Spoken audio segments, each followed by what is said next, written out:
সুপ্রিয় দর্শক, ভিওডি বাংলার নিয়মিত আয়োজন নিউজ ন্যারেটিভে আপনাদের সবাইকে স্বাগত জানাচ্ছি। আমি মঞ্জুর মিলন। আপনারা জানেন যে সমসাময়িক নানা বিষয় নিয়ে আমাদের এই আয়োজন। আর এই আয়োজনে আমাদের সাথে আজকে স্টুডিওতে যুক্ত হয়েছেন বাংলাদেশ জাতীয়তাবাদী দল বিএনপির প্রান্তিক জনশক্তি উন্নয়ন বিষয়ক সহ সম্পাদক এবং জাতীয়তাবাদী মহিলা দলের যুগ্ম সাধারণ সম্পাদক অপর্ণা রায় দাস। দিদি, আপনাকে ভিওডি বাংলার স্টুডিওতে আবারও স্বাগত জানাচ্ছি। আপনাকেও অশেষ ধন্যবাদ জানাচ্ছি, আর ভিওডি বাংলাকে অবশ্যই আমি ধন্যবাদ জানাচ্ছি। যারা এই শোটি দেখছে তাদের সবাইকে আমার শুভেচ্ছা জানাচ্ছি। আমরা আলোচনা শুরু করতে চাই গণভোট দিয়ে, অর্থাৎ গণভোট নিয়ে একটা বাকবিতণ্ডা দুইটি রাজনৈতিক ধারার মধ্যে চলছে। আমরা দেখছি যে বিএনপি বা জাতীয়তাবাদী আদর্শে যারা বিশ্বাস করেন তারা সোশ্যাল মিডিয়ায় না না প্রত্যেকেই একটা ওয়ার্ড ইউজ করছেন না, পাশাপাশি আবার এর বিরোধী পক্ষ যারা রয়েছেন অর্থাৎ জামাত নিয়ন্ত্রিত এনসিপি নিয়ন্ত্রিত যে অংশটি তারা হা। এই যে বাকবিতণ্ডা, আসলে আপনার কি মনে হয় এর কি রাজনৈতিক এক ধরনের সোশ্যাল মিডিয়ায় যুদ্ধ শুরু হলো? আপনার কি মনে হয়?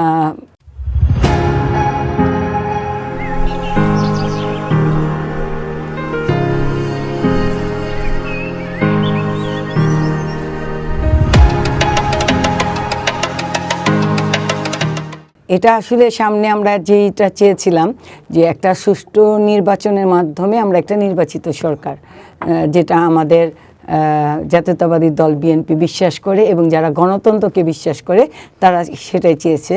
কিন্তু আজকে যারা এই হা না নিয়ে মাঠে নেমেছে, মানে যে এটা কিন্তু এই ভোটটাকে একটা বানচাল করার চেষ্টা, যে সুষ্ঠু নির্বাচন হলে হয়তো তাদেরও মনে ওই আওয়ামী লীগের মতো ভয় জন্মে গেছে, যে তাদের মনে হয় আসন সংখ্যা কম পেতে পারে বা তাদের প্রতি জনগণের আস্থা কম থাকতে পারে। এই ধরনের চিন্তাধারায় তারা কিন্তু আমাদের নির্বাচনকে বিলম্ব করার চেষ্টা চালাচ্ছে, যে আরও কিছুদিন যাক। তাতে তাদের লাভ কি? এই যে ঘোলা পানিতে মাছ শিকার করার মতো আর কি। তাদের লাভ এটাই যে একটা দেশের মধ্যে এরকম পরিস্থিতি যদি হয় তাতে দুটো লাভ আছে। একটা হলো এই সরকারকে বদনাম দেওয়ার চেষ্টা, যে তারা সময় মতো নির্বাচন দিতে পারেনি। আরেকটা হচ্ছে যে যারা গণতন্ত্র বিশ্বাস করে বা জাতীয়তাবাদী চেতনা বিশ্বাসী তাদেরকে আমি মনে করব যে আমরা যে মাঠে এখন প্রচারণায় নেমে গিয়েছি সেটা একটা বাধা সৃষ্টি করা। ধন্যবাদ। আমরা গণভোটকে কেন্দ্র করেই আমরা দেখছি যে এনসিপির নেতা নাসির উদ্দিন পাটোয়ারি তিনি বেশ জোরে সোরে কিছু বক্তব্য দিয়েছেন, কিছু নেতিবাচক মন্তব্য করেছেন যে বিএনপির না দিয়ে হা দিয়ে শুরু না দিয়ে শেষ হবে। পাশাপাশি তিনি বলেছেন যে বিএনপির আর এখান থেকে ফেরত যাওয়ার সুযোগ নাই, বিএনপি কাবিননামায় সই করে ফেলেছে, সুতরাং বিএনপির এটা মানতেই হবে। তাহলে তো আমাদের এই যে জুলাই আগস্ট যেটা আমরা বিশ্বাস করি গণ অভ্যুত্থান বা আমাদের সন্তানদের রক্ত দিয়েছে, সেটা তো তাহলে বৃথা হয়ে যাচ্ছে আমি মনে করি, যদি আমরা এদের এই গণভোটটাকে বিশ্বাস করতে চেষ্টা করি। কারণ আমরা সংবিধানকে আর কোনোভাবেই পাল্টানোর দাবি রাখছি না। আমরা সংস্কারের কথা আসছিল, এই এক বছরে কিন্তু এই সরকার নির্বাচনের ক্ষেত্রে যেটুকু সংস্কার দরকার সেটুকু করে ফেলেছে। আর মনে হয় আমাদের বিলম্ব করা চলে না। আর বিএনপি এখান থেকে না ভোটে বা হা ভোটে এই গণভোটে যাবে না। বিএনপি আমাদের গণতান্ত্রিক অধিকার, সেই লক্ষ্যে আমরা বিএনপি বলছে গণভোট হবে, সেটি নির্বাচনের দিন হলে দ্বিগুণ যে খরচ সেটি হবে না। এটি তো একটি যৌক্তিক বিষয় আমার কাছে মনে হয়। নির্বাচনে আমরা ওইভাবে নির্বাচন দুইটা ব্যালট থাকলো, একটা হানা ভোটের ব্যালট, এটার মাধ্যমে জনগণ ম্যান্ডেট দিবে আসলে বিএনপি জুলাই সনদ জুলাই সনদ বাস্তবায়ন করবে কি করবে না, বা যে দলই ক্ষমতায় আসুক তারা করবে কি করবে না। তাহলে তো দুটো একসাথে হলে এটা ভালো হয় না? কি মনে হয়? এটা একদিক দিয়ে ভালো হয়। আপনি যেটা বললেন খরচের বিষয়, সেদিক দিয়েও ভালো হয়। খরচ, সময়, কারণ নির্বাচনের আগে এটি আয়োজন করতে যাওয়া কঠিন। এখন এরকম দুইটা পরিস্থিতি হলে জনগণও কিন্তু ভীতিতে হয়ে যাবে, যে আসলে আমরা কি করব, জনগণ এটা চিন্তা করবে। কিন্তু তখন একসাথে হলে জনগণের কাছে এটা ভালোই হবে, যে তারা প্রস্তুত হয়ে সরকারের সময় এবং খরচ দুটোই বাঁচবে। আমাদের অর্থনীতির অবস্থা খুব একটা ভালো নেই। আমরা আরেকটি বিষয় একটু আলোচনা করতে চাই, সেটি হলো যে আমরা দেখলাম যে এনসিপির মার্কা নিয়ে একটা জটিলতা তৈরি হয়েছিল, যে সেই মার্কাটি থাকবে কিনা। এনসিপি তো গো ধরেছিল যে এই মার্কা ছাড়া তারা নির্বাচন হতে দেবে না। তারা অনেক হুঁশিয়ারিও দিয়েছে নির্বাচন কমিশন এবং সরকারের উদ্দেশ্যে। এমন প্রেক্ষাপটে আমরা দেখলাম যে গত দুদিন আগে নির্বাচন কমিশন শাপলাকলি, অর্থাৎ শাপলাকলি এই মার্কাটি অন্তর্ভুক্ত করে তালিকায়, প্রতীক তালিকায় তারা প্রজ্ঞাপন জারি করেছে। এটি কি শুভঙ্করের ফাঁকি মনে হচ্ছে? ওই ঘুরে ফিরে শাপলাই তো। হ্যাঁ, ঘুরে ফিরে। আপনার কাছে কি মনে হয় এই বিষয়টি? আমার কাছে এটাই মনে হচ্ছে। আর একটা কথা কি, এনসিপি যত যাই বলুক, আমাদের কাছে তো ওরা বাচ্চা। আমাদের বর্তমান সরকারের সব কিছুই আমার ভালো লেগেছে, কিন্তু একদিকে আমি তাদের সমালোচনা করেছি যে বাচ্চা ছেলেদের আবার ভার্সিটিতে না পাঠিয়ে বা তাদের ভালো জবের দিকে লক্ষ্য না রেখে তাদের এই যে উপদেশটায় আনা, এটা কি আমাদের দেশের জন্য ভালো হয়েছে? কোনোভাবেই জনগণের জন্য ভালো হয়েছে না। নেপালে যেমন ছাত্রদেরকে অফার করা হয়েছে, তারা বলেছে না, আমরা মন্ত্রিত্ব নেব না, আমরা আমাদের পড়ার টেবিলে চলে যাব। পাশাপাশি তারা বলল যে সংস্কারের প্রস্তাব আসছে তাদের বুদ্ধিজীবী মহল থেকে, সেখানে তারা বলল যে না, এই সংস্কার যাদেরকে ম্যান্ডেট দেবে জনগণ তারাই করবে, আমরা শুধুমাত্র নির্বাচনটি করে সরে যাব। তো এটি আপনার কাছে মনে হয় কি? নেপালে তো অনেক ভালো কাজ করেছে, এটা আমি ওদের সাধুবাদ। বাংলাদেশ থেকে ওরা একটা শিক্ষা নিতে পেরেছে। আমরা যদি পূর্বে যাই, ৭১-এর কথায় আসি, তাহলে আমাদের শহীদ প্রেসিডেন্ট জিয়াউর রহমান যখন একজন মেজর জিয়া হিসেবে স্বাধীনতার ঘোষণা দিয়েছিলেন বা যুদ্ধ করেছিলেন, এরপর কিন্তু স্বাধীন হওয়ার পর দেশ, তিনি কিন্তু ব্যারাকে ফিরে গিয়েছে। তিনি কিন্তু তার লোভ ছিল না বিধায় ব্যারাকে যেতে পেরেছে, এবং তার সাথে যারা সঙ্গী ছিল তারা সবাই ফিরে গিয়েছে।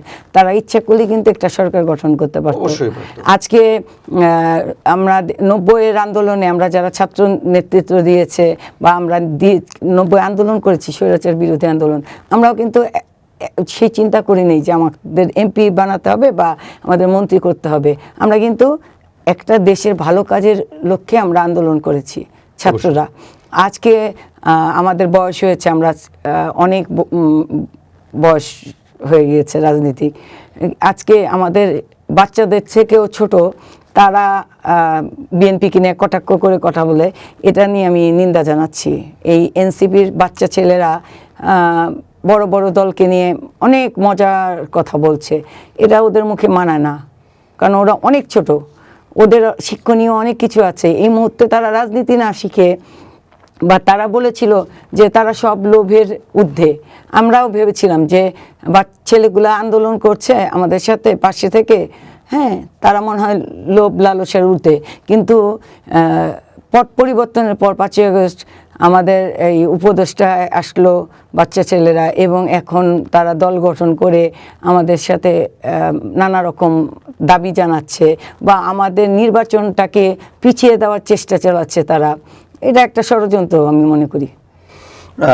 আরেকটি বিষয় আমরা দেখছি যে রাজনীতিতে একটা জোট করার প্রক্রিয়া চলছে, অর্থাৎ জামাত এবং এনসিপি চাইছে বড় এক ধরনের একটা জোট গঠন করতে। অনেককে তারা ভিড়িয়েছেন, আবার অনেককে প্রস্তাবনা দিচ্ছেন, এরকম গুঞ্জন আমরা গণমাধ্যমে, সোশ্যাল মিডিয়া সব জায়গায় দেখছি। পাশাপাশি বিএনপিও একটি বৃহত্তর জোটের কথা ভাবছে। এক্ষেত্রে এই জোটের রাজনীতির ক্ষেত্রে জামায়াত কি একটা চ্যালেঞ্জ হবে কিনা বিএনপির জন্য? এটা আমি মনে করি না। এই কারণে মনে করি না কেন জানেন, বিএনপির ৩০০ আসনে হেভিওয়েট প্রার্থী অনেক হয়ে গিয়েছে। এখন বিএনপি এমন অবস্থা হচ্ছে যে কাকে রেখে কাকে নির্বাচনে আসন দিবে। হ্যাঁ, একাধিক যোগ্য প্রার্থী হয়ে গেছে এই ১৭ বছরে। আর জামাত তো সবসময় ছিল পিছনের সারিতে। এখন জামাত এনসিপির সাথে জোট করে আসলেই যে বিএনপির সাথে টেক্কা দিতে পারবে, আমার তেমন কিছু মনে হয় না। কারণ হয়তো বা হ্যাঁ, জোটে আইসে তারা বিরোধী দল হতে পারে, যে তারা সংগঠক ভালো। আমি তাদের অনেক কিছুতে অংশ নিয়েছি, অনেক মিটিংয়ে অংশ নিয়েছি, অনেক দাওয়াতে গিয়েছি। হ্যাঁ, আমি সেখানে দেখেছি তারা সংগঠক হিসেবে ভালো, এবং তারা জেলে যখন কর্মীরা যেত তাদের জন্য তারা অনেক কিছু করত, সেগুলো শিক্ষণীয় ছিল। কিন্তু এর মানে এই না যে তারা বিএনপির সাথে পাল্লা দেওয়ার মতো অবস্থান রাখে। না, বাংলাদেশে এখন রাজনৈতিক পরিস্থিতি যদি আমরা ওইভাবে দেখি তাহলে ইসলামপন্থী দলের একটা উত্থান, এরকম একটা আশঙ্কা। আমি জানি না বাংলাদেশে কয় পার্সেন্ট ভোট এই মুহূর্তে আছে জামাতের। অনেকেই জরিপ চালাচ্ছেন, তারা বলছেন যে জামাতের আগের তুলনায় কিছুটা বেশি, কিন্তু কোনো জরিপেই আমি দেখিনি যে সেটি আসলে একটা দলকে রাষ্ট্র ক্ষমতায়, জরিপের কথাই আমি যদি ধরি তাহলে একটি দলকে রাষ্ট্র ক্ষমতায় আনতে পারে। যদিও জানি না যে ভোটের ফলাফল হয়তো এর চেয়ে আপ ডাউন হতে পারে, কিন্তু এই একটা জরিপেও কিন্তু বলেনি যে, বা দেখা যায়নি যে জামাত রাষ্ট্র ক্ষমতায় আসতে পারবে। কিন্তু আমরা প্রতিনিয়তই জামাতের নেতাদের মুখে শুনছি যে জামাত রাষ্ট্র ক্ষমতায় আসতে পারে, জনগণ তাদেরকে ভোট দিবে। এই বিষয়টি আপনারা শুনেন, জামাত আসতে পারে বিরোধী দল হিসাবে, এনসিপি বা অন্যান্য দলকে সঙ্গে নিলে, হ্যাঁ আসতে পারে, এটা আমরা চিন্তা করতে পারি। কিন্তু রাষ্ট্র ক্ষমতায় জামাত আসবে এই চিন্তা কিন্তু আমি করি না। আমার বিশ্বাস আমাদের ভারপ্রাপ্ত চেয়ারম্যান শুধু লন্ডনে বসে আমাদের যেভাবে নেতৃত্ব দিয়েছেন এবং আমাদের যেভাবে এই 17 বছর এক করে রেখেছেন, সেই জায়গায় বললাম তো যে আমাদের প্রতিটা আসনে যোগ্য প্রার্থী অভাব নেই। প্রার্থী অনেক আছে যোগ্য, যারা একজনকে না দিতে পারলে আরেকজনকে দিতে পারবে। এটা সম্পূর্ণ আমাদের লিডার সিদ্ধান্ত নেবে আমি মনে করি, এবং দলের যারা উপরের লেভেলে আছেন দায়িত্বে, তারা এই সিদ্ধান্তগুলো নেবেন। কিন্তু দেশের জনগণের কথা যদি বলি তাহলে বলবো দেশের জনগণ ধানের বিকল্প কাউকে ভাবে না। এটা আপনি মুসলিমপন্থী বলেন আর হিন্দুত্ববাদী বলেন, এখন রিসেন্ট দেখছি জামাত হিন্দু সম্প্রদায়ের কিছু লোকদের টানছে। এটা যে কতটুকু তারা টেনে আনতে পারবে আমার দেখার বিষয়। কারণ আপনি নিজেও জানেন যে আমি সকল ধর্মের লোকদের নিয়ে কাজ করছি মাঠে, তা আমাদের মাঠটা কিন্তু খুব শক্তিশালী। বুঝতে পারছি। অবশ্যই আমরা সেটি আগামী নির্বাচনের মধ্য দিয়ে আমরা দেখব আসলে কি কত পার্সেন্ট ভোট পায়, সেটি দিয়ে আমরা বিবেচনা করতে পারবো যে আসলে কোন দল কত পার্সেন্ট ভোট পেয়েছে। সেখানে তো একটা হবে, হিসেব নিকাশ হবেই। আপনার একটা বিষয় আমাদের দেখার বিষয় যে এই যে আমরা জামাত নিয়ে এত লাফালাফি করছি, এখানে কিন্তু আমাদের সম্প্রদায়ের অলরেডি অনেক নেতা তৈরি হয়ে গিয়েছে, আমরা তৈরি করতে পেরেছি। এই নেতাদের যদি আমরা কাজে লাগাই তাহলে মনে হয় আমাদের এই জামাত নিয়ে চিন্তা করার কোনো অবকাশ নেই। জামাত ওই যেটা আমি চিন্তা করছি যে জোট নিয়েও হলে বিরোধী দলে আসতে পারে, কিন্তু ক্ষমতা আসতে পারে না। ক্ষমতা ধানের শীর্ষের মার্কায় আমাদের ভারপ্রাপ্ত চেয়ারম্যান আসবে, হ্যাঁ, যেখানে দেশনেত্রী বেগম খালেদা জিয়া এখনও আমাদের মাঝে আছেন, আমাদের বর্তমান আর আমাদের ভবিষ্যৎ আমাদের ভারপ্রাপ্ত চেয়ারম্যান জনাব তারেক রহমান, যিনি শক্ত হাতে তার সুকৌশল মেধা দিয়ে আমাদের তিনি নেতৃত্ব দিচ্ছেন। কিন্তু আমরা দেখলাম যে আপনাদের বিএনপির ভারপ্রাপ্ত চেয়ারম্যান তিনি খুব শিগগিরই ওমরা করতে যাবেন, তো আশা করা যায় তিনি কি সেখান থেকে ওমরা করে বাংলাদেশে ফিরবেন। বাংলাদেশে যদি বিএনপির অ্যাক্টিং চেয়ারম্যান ফেরেন তাহলে আমার ধারণা যে বাংলাদেশে বিএনপির যে অসম্পূর্ণ কাজগুলো রয়েছে, যেমন নমিনেশনের যে তালিকা প্রকাশের যে বিষয়টি, পাশাপাশি যে কোন দল দু একটি ইউনিটে বিভিন্ন জায়গায় এই বিষয়গুলো আপনারা গুছিয়ে উঠতে পারতেন। তো সেটি আসলে উনি কি আসতে পারেন সৌদি আরবে ওমরা করার? আশা রাখছি যে উনি আল্লাহর দরবার থেকে ফিরে বাংলাদেশের মাটিতে আসবেন, পরিস্থিতিটা ওইভাবে তৈরি হয়ে গেলে। আর বাংলাদেশে উনি ফিরলে, আপনি যেই কোন দলের কথা বলছেন ও তো বিচ্ছিন্ন ঘটনা। এক ঘরে আমার 3 ছেলে, আমার নিজের ব্যক্তিগত বলছি, 3 ছেলে 3 রকম মত, ওটা থাকতেই পারে। সবই যে একই মতের হবে সেটা কিন্তু না। তো বাংলাদেশের রাজনীতিতে নজির আছে। এটার জন্য যে আমাদের ভারপ্রাপ্ত চেয়ারম্যানকে টেনশন করতে হবে তা না, কিন্তু উনি নির্দেশ দিবেন, আমরা কাজ করব। উনি কিন্তু অলরেডি আমাদের ওখানে থেকেই নির্দেশ দিয়েছেন যে আমরা যেন স্বচ্ছ থাকি, আমরা যেন যে ফেসিবাদের মতো না হই, আমরা যেন যাকেই নির্বাচনে আপনার মনোনয়ন দেওয়া হয় তার পক্ষে যেন আমরা কাজ করি। এগুলো কিন্তু আমাদের ভারপ্রাপ্ত চেয়ারম্যান অলরেডি আমাদের নির্দেশ দিয়ে দিয়েছেন। উনি আসলে আমাদের সরকার গঠন হবে নির্বাচন হবে, এটাই আমরা প্রত্যাশা করছি। উনি আমাদের নেতৃত্ব দিবেন সরকার হিসাবে তিনি জনগণের নেতৃত্ব দিবেন। 18 কোটি জনগণ তার প্রতীক্ষায় আছে। সেটি ঠিক আছে, কিন্তু আপনাদের ভারপ্রাপ্ত চেয়ারম্যান আসলে কবে আসতে পারেন দেশে, এরকম কোনো নির্দেশনা বা আপনাদের কাছে কোনো তথ্য আছে? উনি সময় মতো চলে আসবেন, উনি ওনার সময় মতো চলে আসবেন। সামনে আমি কি বললাম যে আল্লাহর দরবার থেকে ফিরে উনি হয়তো বা আপনাদের সেই প্রত্যাশা পূরণ করবেন যে বাংলাদেশে ফিরে এসে সে আমাদের এখানে থেকে নেতৃত্ব দিবেন, আমরা সে আশা রাখছি। অবশ্যই, কেননা বাংলাদেশের এখন নেতৃত্ব নেই আমি বলবো, কেননা বাংলাদেশে একটা ফেসিবাদ যখন বিতাড়িত হলো তখনও তারেক রহমান দেশের বাইরে ছিলেন, নানান কারণে অনেক জটিল পরিস্থিতি 11 সরকার সময় তৈরি হয়েছিল, সেই সময় তিনি বিদেশে যেতে বাধ্য হয়েছিলেন সেই সরকারের তাড়নায় পড়ে। তো সব কিছু মিলিয়ে যখন একটা পরিবর্তন এসছে, বিএনপি কিংবা জামাত বা এনসিপি তাদের নেতৃত্বে একটা পরিবর্তন এসছে দেশে, সেই পরিবর্তনে কিন্তু বিএনপি যেহেতু বড় একটি রাজনৈতিক দল, সবচেয়ে বড়, সুতরাং সেই দায়িত্বটা বা সেই নেতৃত্বটা কিন্তু এখন বিএনপির। আর সেই নেতৃত্ব যেহেতু বিএনপির অ্যাক্টিং চেয়ারম্যান রয়েছেন, সুতরাং স্বভাবতই মানুষের কিন্তু একটা প্রত্যাশা যে তিনি কবে দেশে আসবেন, এবং দেশে আসলে অনেক সংকট সমাধান হয়ে যাবে। জাতীয় এবং সরকারের সাথে যে দেন দরবারের বিষয়গুলো আছে, নির্বাচন নিয়ে একটা সংকট, সেই সব সমস্যা কিন্তু দূর হয়ে যাবে, এই কিন্তু সাধারণ মানুষের ধারণা। আপনি কিন্তু দেখেছেন যে আমাদের প্রধান উপদেষ্টা তার সাথে মিটিং করেছে। অলরেডি মনে করি আমি সরকারের সাথে যা বলার তিনি বা সিদ্ধান্ত নেওয়া সেটা নিয়েছেন বিধায় কিন্তু আমরা সামনে নির্বাচনের একটা আশা পেয়েছি যে আমরা খুব শীঘ্রই ভোট দিতে পারবো। আর যদি এটা না হতো তাহলে কিন্তু হয়তো এই আশা থেকে আমরা বঞ্চিত হতাম, যেহেতু এই মাঠে জামাত বারবার বিরোধিতা করছে বা এনসিপি বিরোধিতা করছে সিদ্ধান্তে সরকারের, তাহলে কিন্তু আমাদের নির্বাচন অনেক দূরে হতো আমার মনে হয়। অবশ্যই সেটি আমরা সবাই চাই যে একটি নির্বাচন অনুষ্ঠিত হোক, কারণ অনেক দিনের প্রত্যাশা। আর আপনারা সবাই নির্যাতিত হয়েছেন 17 বছর ফেসিবাদের দ্বারা, কেউ কিন্তু ভালো ছিলেন না।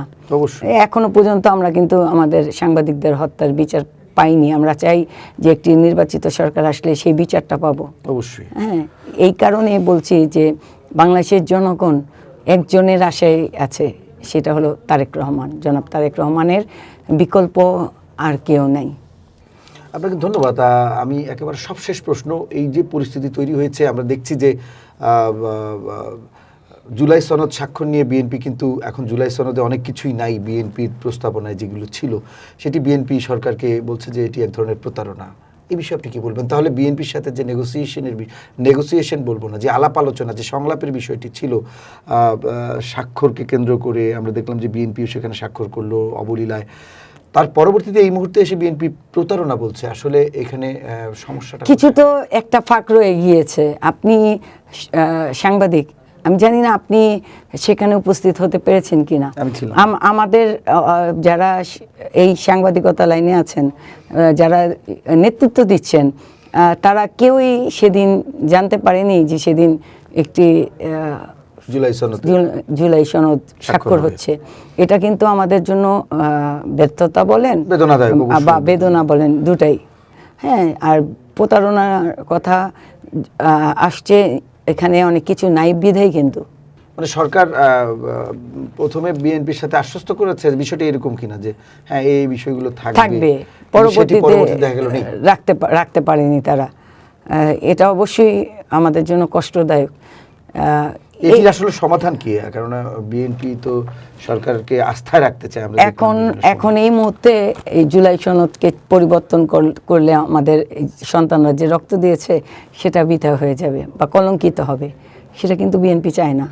এটাও কি বিএনপি নেতারা বলছেন যে এটাও নির্বাচন বিলম্বিত করার একটা প্রক্রিয়া, চেষ্টা?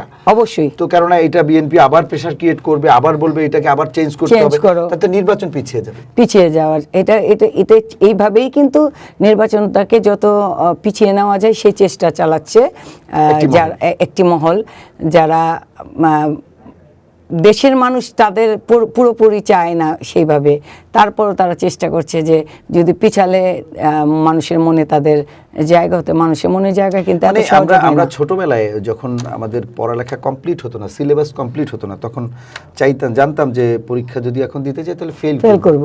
তখন আমরা মনে মনে ভাবতাম যে কোনো কারণে যদি পরীক্ষা পিছিয়ে যায় বা যেত, এমনও হয়েছে বাস্তব যে ফাইনাল পরীক্ষা 1 মাস পিছিয়ে দেয়, তখন আমরা আনন্দে আত্মহারা হয়ে যেতাম। বিষয়টাকে অনেকটা এরকম মনে করছেন কিনা? অবশ্যই এরকম মনে করছি। বললাম তো যে বিএনপি তো বিএনপি, ধানের শীষের প্রতীকের বিকল্প এই মুহূর্তে নাই আর কিছু। না, আমি একজন গণমাধ্যম কর্মী হিসেবে এই ধরনের প্রশ্ন করা আমার কতটা যৌক্তিক জানি না, তবে বাস্তবতা হলো এই যে বাংলাদেশের মানুষ আসলে একটা নির্বাচনের জন্য মুখিয়ে আছে, এবং নির্বাচনটা একটা গণতান্ত্রিক ব্যবস্থার সবচেয়ে বড় স্তম্ভ এবং সবচেয়ে বড় কথা। সেটি যদি হয় একটা অনির্বাচিত সরকার কিংবা একটা অন্তর্বর্তীকালীন সরকার, তার দায়িত্ব হচ্ছে নির্বাচন দেওয়া। সেটি সর্বোচ্চ 3 মাসের মধ্যে হওয়া উচিত। যে কোনো দেশে আপনি ইন্টারিয়াম গভর্নমেন্ট বলেন, কেয়ারটেকার গভর্নমেন্ট বলেন, what ever it is, but সেটি তারা না করে তারা যখন এই ধরনের একটা প্রক্রিয়ার মধ্যে যায় তখন কিন্তু সবাই সন্দিহান হয়ে যায় আসলে নির্বাচনটি হবে। 1 বছর তারা সময় নিয়েছে এই সংস্কার, নির্বাচনের যত সংস্কার প্রক্রিয়া আছে সেটা ঠিক করার লক্ষ্যে এইভাবে তারা সময় নিয়েছে। এখন যদি আবার আরেকটা দল, আরেকটা গ্রুপ চায় যে নির্বাচন পিছিয়ে যাক, আমরা ফেল করে যাব, আমরা পিছিয়ে গেলে আমরা আরও কিছুদিন সরকারের আনন্দটা উপভোগ করতে পারবো। আপনি দেখেন বিভিন্ন সচিবালয়ে গেলে দেখতে পারবেন বাচ্চা ছেলেদের প্রতিটা মন্ত্রণালয়ে 8-10 জন করে সেট করা, তারা অন্য আর কাউকে সেখানে ভিত্তি দেয় না। আমরা যারা আপনি সাংবাদিক হিসাবে জানি না কয়দিন আপনার ডাক পড়েছে তথ্য মন্ত্রণালয়ে, আমার মনে হয় না ডাক পড়েছে। তাহলে এটা তাদের মানে সর্বোচ্চ চেষ্টা যে আমরা যেভাবে হোক নির্বাচনটাকে ঠেকাবো। আর বিএনপি চাচ্ছে যত তাড়াতাড়ি সম্ভব নির্বাচন হলে আমাদের গণতন্ত্রটাকে আমরা পুরোপুরি পাবো। এখন পেয়েছি, কিন্তু মনের মধ্যে এখনও কিন্তু ওই 17 বছরের কষ্ট রয়ে গিয়েছে, আমরা ভোট দিতে পারিনি। আমাদের বাচ্চারা অলরেডি বড় হয়ে গিয়েছে, এখন ভোটার হয়েছে, তারা তাদের ভোটগুলো দিতে পারেনি। এখন তাদের মনে কিন্তু আনন্দ যে আমরা ভোট দিব, ভোট আসছে। সেই আনন্দ থেকে আমরা বঞ্চিত হতে চাই না, এটা হলো আমাদের মূল লক্ষ্য। একেবারে ছোট করে বলবেন, সবশেষ প্রশ্ন, যে এই সব বিষয় মিলিয়ে আগামী জাতীয় নির্বাচন সামনে রেখে সরকারের প্রতি আপনার সবশেষ আহ্বান কি থাকবে? আমার সরকারের প্রতি আহ্বান একটাই, যে আপনারা আমাদের অনেক কিছু দিয়েছেন, আপনারা সময় নিয়ে দেশটাকে সুন্দর করার চেষ্টা করেছেন। এবার একটা সুষ্ঠু নির্বাচন দিলে, সেই নির্বাচনের মাধ্যমে আমরা একটি সরকার গঠন করতে পারলে আপনাদের কাছে আমাদের সকল চাওয়া বা প্রত্যাশা পূরণ হবে। আপনাদের আমি মানে বর্তমান সরকারকে ধন্যবাদ জানাচ্ছি যে যেই ডেট দিয়েছে, যেই তারিখ দিয়েছে আমাদের নির্বাচনের, সেই মতে যেন আমাদের নির্বাচনটা হয়, কোনো বাচ্চা দ্বারা বা কোনো দল দ্বারা প্রলোভনের শিকার না হয়। আপনাকে অসংখ্য ধন্যবাদ আমাদের স্টুডিওতে এসে আপনার মূল্যবান সময় দেওয়ার জন্য। আপনাকেও অশেষ ধন্যবাদ। সুপ্রিয় দর্শক, একটি কথা আসলে না বললেই নয়, বাংলাদেশের রাজনৈতিক আকাশে আমরা যখনই এক চিলতে আলো দেখি, অর্থাৎ সূর্যের আলো ঝলকানি দেখি, তখনই কোত্থেকে যেন একটি কালো মেঘ চলে আসে। এটি বারংবারই আমাদের সাথে পুনরাবৃত্তি হচ্ছে। বাংলাদেশের রাজনীতির আকাশটা কেমন যেন আমাদের সাথে বৈরিতাপূর্ণ আচরণ করে। আমরা চাইনি সে এরকম কোনো পরিস্থিতি তৈরি হোক, ভবিষ্যতে হোক, বিগত দিনে যা হয়েছে হোক। তাই আমরা চাই যে এই মানে একটি যে ফ্যাসিস্ট সরকার ক্ষমতা ছিল, তারা ক্ষমতা থেকে যাওয়ার পরে আমরা যেন একটি নির্বাচন করতে পারি। সেই নির্বাচনের চাওয়াটি কিন্তু খুব বেশি বা বড় কোনো চাওয়া নয় দেশের জনগণের। আমরা চাই দ্রুত একটি নির্বাচন দিকে এই অন্তর্বর্তীকালীন সরকার, অর্থাৎ ডক্টর ইউনূসের নেতৃত্বাধীন সরকার, সেই নির্বাচনটি হলে বাংলাদেশের মানুষের যে একটি কলঙ্কিত অধ্যায় রচিত হয়েছে, সেই অধ্যায়টি থেকে আমরা হয়তো রেহাই পাবো এবং ভবিষ্যতে গণতান্ত্রিক যে প্রক্রিয়া, সেটিকে বাংলাদেশের জনগণ এবং রাজনীতিবিদ সহ সব শ্রেণী পেশার মানুষটি সামনের দিকে এগিয়ে নিয়ে যাবে। সবাই ভালো থাকুন, সুস্থ থাকুন, নিরাপদে থাকুন। সবাইকে ধন্যবাদ।